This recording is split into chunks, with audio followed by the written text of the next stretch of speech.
Berapa ikan mesra kalau nak beli sebuah Range Rover SVR pada tahun 2026?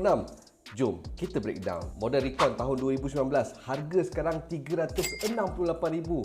Deposit kalau 10% RM36,800. Enjin 5,000cc. Road tax RM4,840. Untuk insurans pula RM7,532. Total upfront yang kena ready untuk sebuah Range Rover SVR ni adalah RM49,172. Installment kalau kita kira untuk 5 tahun, sebulan kena prepare RM6,210. Kalau setahun pula RM74,520. Kereta luxury macam ni kenalah ada GPS tracker, boleh pasang dekat Easy Track HQ.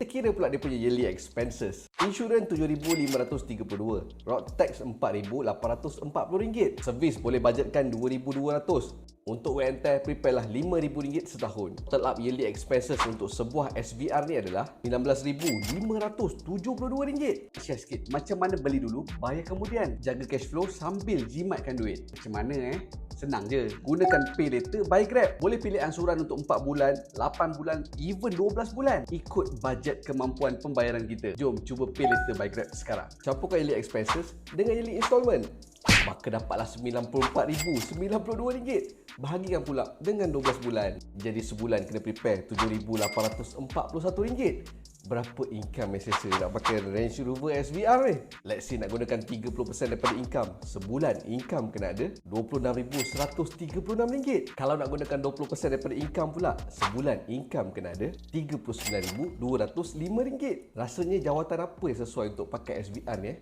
Kau tahu tak? Cuba korang komen.